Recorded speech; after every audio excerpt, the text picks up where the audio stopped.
საზოგადოებრივი ჯანდაცვის სპეციალისტები შაქრის შემცველ პროდუქციაზე რეგულაციების გამკაცრებას ითხოვენ. მთავარი რეკომენდაცია, რომ ბავშვებისთვის ხელმისაწვდომობა შემცირდეს დიაბეტისა და ჭარბწონიანობის გაზრდილი სტატისტიკის ერთ-ერთ ხელშემწყობ ფაქტორად, სწორედ გაზიანი და შაქრის მაღალი შემცველობის სასმელები სახელდება. საკუთარ რეკომენდაციას ექსპერტები ჯანდაცვის მსოფლიო ორგანიზაციის მიერ ჩატარებული ბოლოდროინდელი კვლევების შედეგებითაც ამყარებენ და ჯანდაცვის სამინისტროს რეგულაციების შემუშავებისკენ მოუწოდებენ. ერთ-ერთ წინადადებად პროდუქციის მწარმოებლებზე გადასახადების გაზრდა და გამაფრთხილებელი სპეციფიკური ეტიკეტირების დანერგვა. სახელდება ასევე ინიციატივის განსახილველად ჯანდაცვის სამინისტრო უკვე მზად არის კონსულტაციებიც დაწყებულია.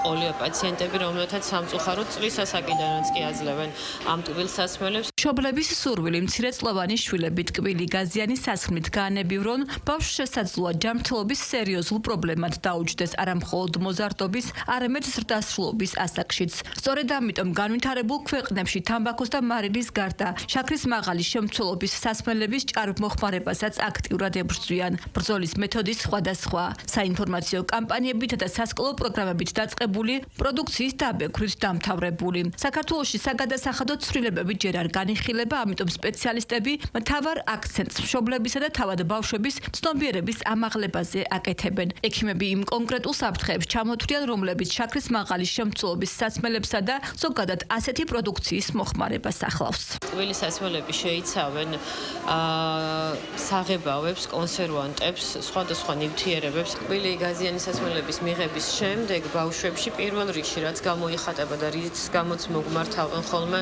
მშობლები, ეს არის უმადობა. მის შემადგენლობაში შემავალი შაქრის მაღალი შემცველობის გამო შესაბამისად კალორიულობა მათი მაღალია და ბავშვს უკვე აღარ სურს საკვების მიღება.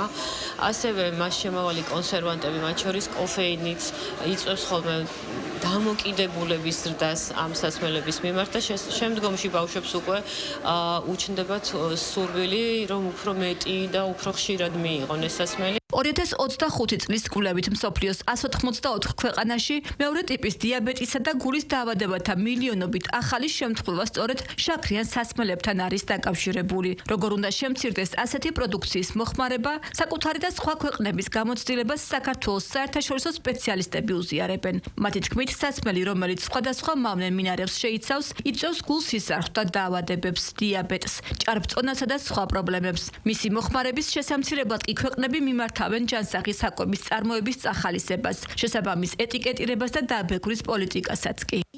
შაქრის ჭარბი მოხმარება განსაკუთრებით საზიანოა ბავშვებისთვის, რადგან ისინი კვებითი ჩვევების განვითარების ეტაპზე არიან. თუ ისინი ბევრ შაქარს არ მიიღებენ, მოგვიანებითაც არ მოუნდებათ.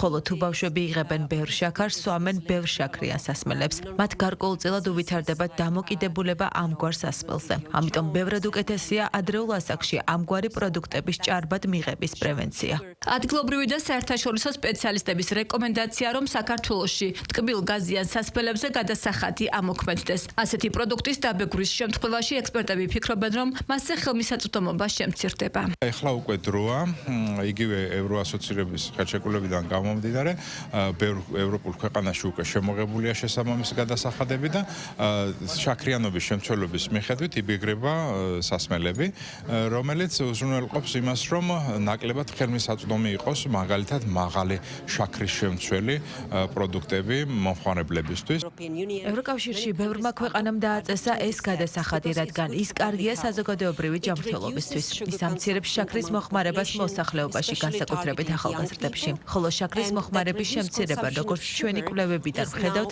იწვევს ჭარბი წონის შემცირებას. ტკბილი გაზიანი სასმელების დაბეგვრასთან დაკავშირებული მოსაზრება მოისმინა დაავადებათა კონტროლის ეროვნული ცენტრის ხელმძღვანელმა. მისი განცხადებით, აღნიშნული საკითხი სიახლეა და სიღრმისეულ შესწავლას საჭიროებს. ყველაფერი, რაც საზოგადოებრივ ჯანმრთელობასთან არის დაკავშირებული, არის ჩვენი ინტერესის სფერო.